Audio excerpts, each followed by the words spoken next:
Masyadong malikot talaga itong Hayabusa na to. Let's see kung ano mangyayari. Game 1, Blacklist International laban sa RSG Philippines. Di naging maganda ang debut match ng Blacklist at gustong-gusto nilang bumawi ngayon. Pero for RSG, kakayanin nga ba nila ang slow-paced game for this game number 1? O may bago kaya silang ipapakita sa atin? Alam mo, for the side of Blacklist, no, they have a really strong contesting lineup pagdating sa team fights kasi meron silang frontline in the form of the Predrin and the Terizla. Tapos meron kang long form damage na nanggagaling kay Renegade na Roam, no Varia. Wow. And then yung mga snipes come na from Oheb. Pero I like this, Eman! Ayan, oh no! Sabayan, 1v1, Oheb and Eman. Pero nandun pala si Renegade sa may bandang likod. Kabisado ni Eman yung Claude Leslie matchup. Before, malaking counter talaga si Leslie kay Claude. Pero nowadays, late game counter siya kay Claude. Pero yung laning stage, it's based on kung sino yung mas may capacity lumamang sa lane na yan. And with both of them rocking the Quantum Charge, lamang ng konti si Eman kasi number 1 nakakakuha siya ng attack speed from the stacks ng Art of Thievery. Uy, pero na-force yung flicker dito mula kay Eman habang sa kabilang panig naman ng ating mapa, Nats at Edward rito, nagkukumustahan lang. Kumusta, tol? Oh, kumagatinginan lang dahil wala naman mukhang magpapatayan dito sa XP lane, and that's Light burning the flicker doon sa may bandang ibaba. Magiging importante yan para sa pinakauna nating turtle fight kung saan nakapwesto na si Irad, pero tatlong miyembro ng Blacklist ang kanyang haharapan, pero babalik din naman sa kanyang Quad Shadow. May pag-ambang ginagawa si Irad dito, and ito yung nakakatakot sa isang Hayabusa, no? Pero doon sa pagkakataon kasi na yun, tatlong members yung sa harapin niya at magkakaroon na rin siya ng purple. So, most likely, ito yung uunahin niya or makipaghawakan lang muna itong si Nats doon sa first lord ng ating game. Tignan natin. 2 minutes in at ito na nga ang pinakaunang turtle. Hihilain agad ni Sensui at mukhang kontrolado ito ng Blacklist. Ipapamigay nga ba ito ng RSG? Pupwesto na si Nats. Nandiyan na rin si Light. Wala pang primal wrath ang edit na to. Pero mukhang mapo-poke down siya ng bahagya lamang. Sensui ngayon, kontrolado ang turtle. Napapaatras dito itong si Haji. Kailangan niya ng bumela. Parang doon yung kanyang ultimate. Habang si Light naman ay may ipit makaka-primal rat. Pero mapapatay siya si Edward habang si Nats ngayon ay iikot at aabutan with the flicker. Wow, grabe yung timing na ipinakita dito ni Nats habang si Eman ay follow up pa nga rin lang sana. Pero pulasan na kagad ang RSG. 1-for-1 trade, pero turtle ay napunta sa RSG Philippines. Nightmid, paano nakalamang ang RSG doon? Well, mahirap kasi sa lineup ng Blacklist International. Again, wala silang catch versus the Hayabusa. And ang kinagandahan dito sa Turtle Dance, I would say, ng RSG is meron silang export sa frontline. And napilitan si Edward gamitin yung penalty zone sa mga heroes na nasa harap. Pero again, meron kasing quad shadow na pwedeng gamitin si Irad dito. Ang ganda pa ang ginawa niya, dinelay pa niya yung retry. Pag shadow niya, sabi niya, sige, retrin mo. Nung naparetrin na si Sensui, may natirang 700 pesos. And nakuha ni Irad yung turtle. Grabe, mechanics talaga is real na nagmumula dito kay Irad. Na 5-man ban during our drafting phase, pero mukhang nakakagalaw pa rin ng masaya in this game number 1. Maliit pa lang naman ang kalamangan ng RSG Philippines. Ano bang pwede nating makita mula sa Blacklist? Pero teka lang, ayan na nga! Ito na yung mga pwede nating makita at binalibag na kagad dito si Sui habang sila may ibet. Irad with a kill. First kill para dito sa kanilang jungler. Ako, nahuli si Sensui doon. Buti na lang wala pang objectives. But Eman goes in, placing through wet. Pero wala pa masyadong damage. Yeah. Grabe, 2-in-1 yung ginawa ni Eman doon. Clear niya yung wave while also harassing both Renegade and Oheb. Even though na-poke siya nung Leslie, napababa yung kanyang HP, okay lang. Kasi at this point, level 5 na sila, hindi na masyado nagmamatter yung laning stage kay Eman. Kasi basta may minion wave na hindi nang or ayaw nang saluhin ni Aqua sa may mid lane, pwede rin siya mag-double wave. Pero ina-apply pa rin nila na pressure talaga si Oheb. Nako, yung pressure talaga ay makikita natin para dito sa RSG sa may bandang ibaba. And ito naman talaga yung usually na makikita mo kapag may Hayabusa or Ling. Lagi talagang target niyan yung gold laner kasi masyadong malambot, and Light dito ay sobrang aktibo rin. Kaya natutuwa rin ako na makita na itong dalawang roamers natin magkaiba ng mechanics pero parehas nagpapakitang gilas. Second third of the game, sinisimulan naman ng RSG. Ang unang pagong ay napunta sa kamay ng mga Raiders at mukhang lalabanan muli ng Blacklist International ang turtle na to at hindi nila itutuloy. Grabe yung ginagawa ni Nats kay Sensui. Every single time, siya yung nauuna sa turtle, siya yung nag-hold. Kasi alam niya, hindi naman kailangan mag-rush ng RSG na turtle having an an assassin on their side. Ito yung typical na ginagawa ng mga junglers eh. Kinukuha lang nila yung mga farm. They're willing to trade the turtle away para mas makasecure muna ng farm si Irad. This time around, di sila abot. Sensui was able to secure the turtle. But look at the levels. Level 9 si Irad. So RSG, parang at best, makuha natin yung turtle. Pero I won't slow down my levels on the Hayabusa. 2-level gap. Grabe ang pinapakita ni Irad ngayon. Hindi man kataas ang ating kill score, nakakita talaga tayo ng mga maliit na kalamangan mula sa RSG. With an 800 gold lead, Edward ngayon ang binibigyan. At mukhang hinihintay lamang ni Irad ang tamang oras para pumasok dito. Yeah, ito na yung tamang oras. I-clear nila ng mabilis yung minions para nga naman masolo ni Edward if ever man. Pero magde-decision dito si Irad na umatras habang sa kabilang panig naman ng ating mapa. Gagamitin yung ultimate snipe mula dito kay Oheb. Aqua ay nandiyo sa may Oh my habang goodness. blazing duets. Ngayon si Light naman ay mapapa-primal dot na. Aqua papasok pero si Haji ang makakakuha ng kill na yun. Nandun yung Astral Echo. Masyadong malayo itong si Irad para maka-backup. Pero ang plano pala niya, i-clear yung minions at may potential na pagbasag sa gitna. 4v3 scenario doon sa may bandang baba at nakalamang ang Blacklist International. Palapit na naman ang palapit sa equalized game ang ating gold lead. Ang mukhang long game, nararamdaman ko na midnight eh. Pili ko 20 minutos ulito eh. Well, depende to sa magiging capabilities ng RSG pagdating ng mid to late game. Kasi kapag dating ng ultra late game, kawawa sila sa Leslie. So if you're RSG, you don't really want to be fighting on that territory. So as much as possible, i-abuse nila dapat yung mid game team fight capability nila, especially with the X-Borg. Pero ang isang problem nila dito, however, is yung tower pusher nila, which is yung Claude, ay may hirapan din na basta-basta lang mag-take ng towers kasi ang dami ring pang-punish ng Blacklist International. Number 1, lagi silang kita ng Novaria. So, hindi rin ganun kadali mag-start ng team fight. And of course, yung wave clearing capabilities ng Blacklist, yung ultimate ni Gord, pwede mo kasing gamitin yan pang wave clear, tapos meron ka bang penalty zone. Pati yung Lord natutunaw nun eh, no? Yeah. Yeah, iba kasi yung yung damage nun. Lalo na parang may true damage siya na magical, di ba? Every Oo. time na parang nagpo-proc yun sa kanyang passive. And of course, ngayon ay Turtle ay buhay na rin. And si Nat, sinahawakan muli ito 1-1 ang ating turtle score. Sinong makakakuha ng ating huling pagong kalahating HP? Oh! Here comes Sensui. Wow! Ano nangyari Wow! doon? Nakapatay itong si Renny J at yung Turtle ay makukuha nila. Makakabasag din dito sa may bandang ibaba ng Oh, Haji! Ang sakit! Naka-flicker din at sila. Bang! Pero sa kapupunta may flicker na ihahatid si Oheb at siya ang maghahatid sa huling hantungan para kay Nats. Ito yung sinasabi natin kanina, yung mga long range damage output ng side ng Blacklist International. Tinanong mo kanina ano nangyari doon. Well, tinamaan ng 2 bala ni Oheb, si Eman, and the Hitman. Tinamaan si Claude. Well, tinamaan si Eman. No. And parang ang daming Filipino sniper no, sa side ng Blacklist. Ang dami ng sniper. Yung isa nang babato ng planeta, yung isa bala lang. Pero grabe, Blacklist International, may bagong pinapakitang estratehiya. Yeah. Yung isa planeta, yung isa bala, yung isa cosmic na hindi mo na maintindihan eh. Kaya nga eh, ito ang galawang LDR. Ibang flavor ang pinapamalas ngayon ng Blacklist International. Nasabi natin kanina na kulang sila sa pang-hold. Pero hindi, punong-puno sila sa damage output dito. Majority ng mga members nila Yes. ay napakataas ng damage. Ang taas ng clear wave, ang ganda ng pang-burst down nila. And Ang yun haba ang pa. kailangan nilang puntahan. Especially sa late game no, hindi lang Oo. parang lacking ng crowd control. Kung gaano kalaki yung crowd control sa late game, yun ganun kadami yung damage output ng side ng Blacklist International. Again, pinag-usapan natin kanina yung difficulties pa rin for the side of RSG to close out this game. Existent pa rin yun. Nag-exist pa rin yung Claude Leslie matchup. So yun yung kailangan namang intindihin ng RSG. Uy, Light naghahanap ng angulo. Pero ang kahirapan nito ay parang naglalaro ng dodgeball ang RSG. Tuwing nagsasama-sama ang Blacklist International ay parang 3 projectile lang iniiwasan mo, minimum. Ang dami mo kailangan isipin dito eh. Una yung posisyon nyo kasi lagi nare-reveal mula dito kay Rene J. And by the way, ang gaganda ng pagkakalapag niya ng Astral Echo patungo doon sa mga objectives na gusto nilang puntahan. Ngayon, 7 seconds, ay mabubuhay yung Lord at ang 2 junglers natin halos malapit lang dito. 5v5 ang mukhang mangyayari dito sa ating first Lord of the game, Sensui.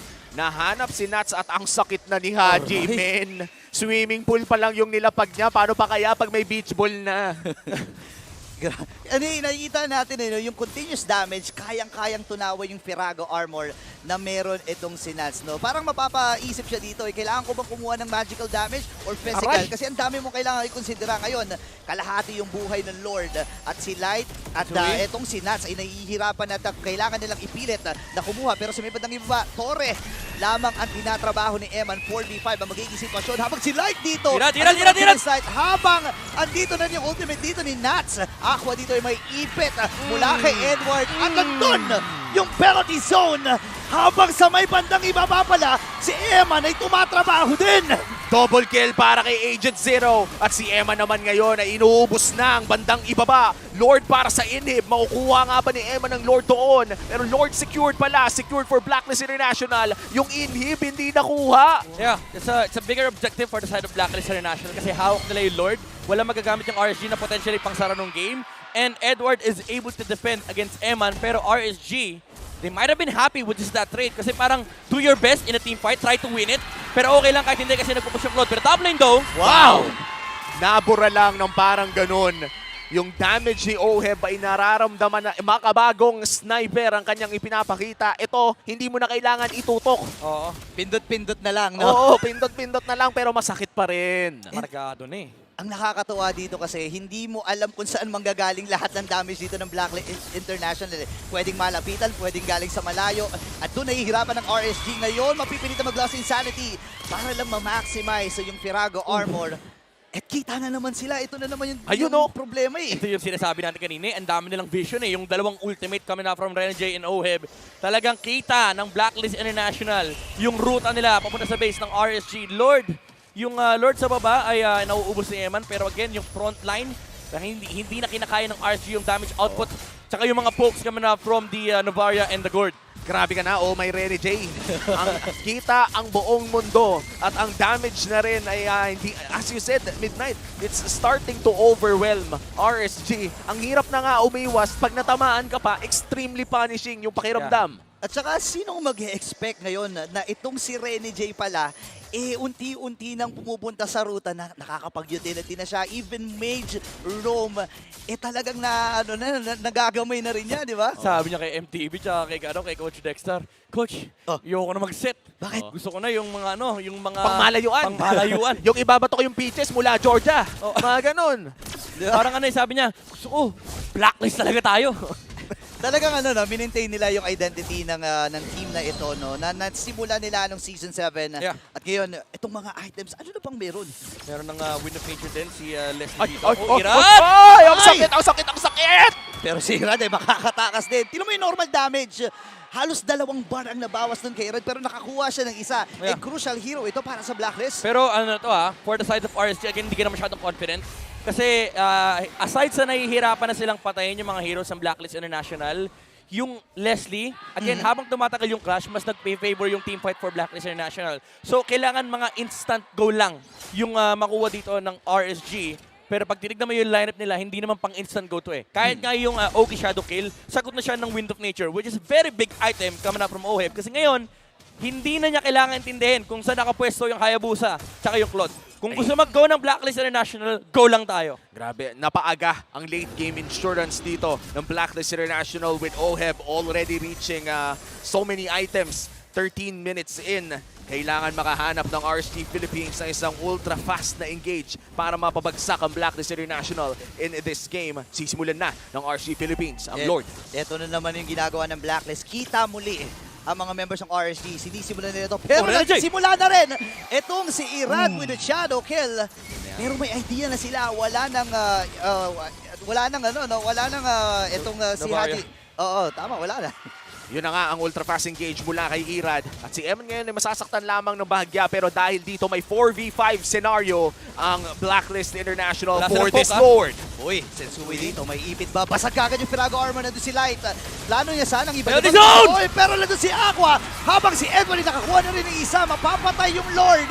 At sino makakakuha nito? Si Sensui pa rin. Flicker na gamit na ni Nas. Ngayon may flicker din ang pagsagot. Here comes si Habang Rad. buhay pa rin. Wala siyang shadow kill. Pwede siyang makapagsabayan ng normalan dito. Oy! Nakikipag-microan pa. Pero wala shadow, wala shadow! Oy, wala siyang shadow rito. Oh, Shadow no! kill siya. May ipit siya sa kupunan ng Blacklist habang si Aqua na lang ang natitira. Pwede pang Hindi habulin rin pinauwi! dito, Nako, hindi nakauwi si Aqua pero pinabayaan na ng Blacklist. Still, mukhang mahirapan magdepensa dito ang RSG. Magkakat.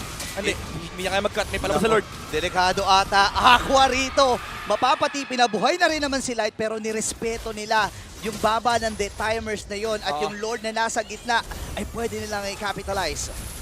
This might just be a big push for Blacklist International. Hinahanap pa rin nila ang kanilang pinakaunang victory this season. Soleko. Ito na ata ang push na gusto nilang hanapin. Kung may vision, ito na ang kanilang misyon. Unti-unting babagsakin lahat ng torre. Top, mid, bottom lane, may medyo malayo nga lang. Pero again, magandang pag-atake mula sa Blacklist. In fairness, may expert pa rin ng RSG. Oo. So hindi rin ganun kadali for the Blacklist International to not just break the code ni RSG, pero yung break the base. Kasi insane pa rin yung Firaga Armor and kayang-kaya pa rin nila i-hold yung base dito for the side of RSG dahil may damage and wave clearing capabilities din naman sila. Bot lane push mula dito sa Nuts! Blacklist. Nuts! Pumutok ang muntik na kanyang siya doon! HP at kamunti ka na nga. Si Eman ay makakabalik naman mo na BMI pero si Irad, medyo delikado ha. Isa na Ay! lang! Tumama ang Astral Recall ni Rede J. Oh my From God. Peaches to Georgia. Ultra. Rekta na. Ultra fast snipe. Imagine mo, pagkatapos ng Oki Shadow Kill, paglabas niya, ang dami nakatutok sa kanya. Yeah, hindi lang yun kasi may kumukulo din. Nandun din yung Astral Meteor, so may additional slow, plus si Haji, at ngayon masyadong malayo ang pag-atake dito ng Blacklist National. Basag kagad yung Firaga Armor dito or bababa sa maliit na percentage yung Firaga Armor at itutuloy ng Blacklist ang pagbasag sa bottom turret. Malayo ka pa lang, nararamdaman mo na ang pagmamahal ng buong Blacklist International.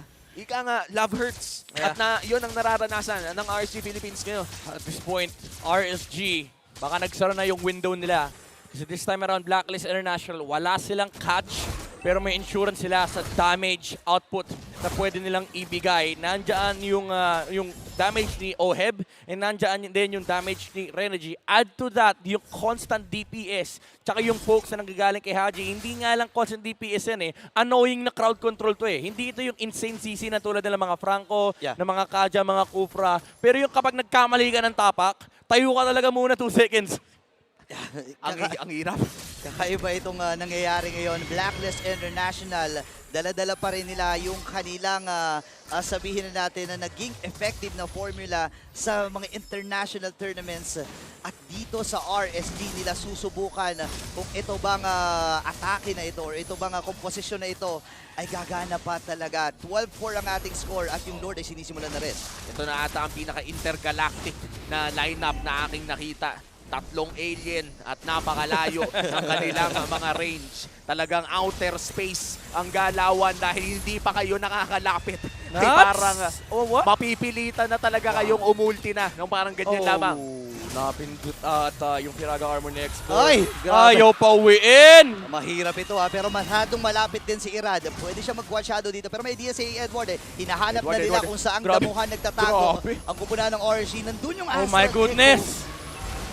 Ito yung apak ni Edward, hindi lang zone yun. Nakaharang siya doon sa yung tatawiran ng shadow.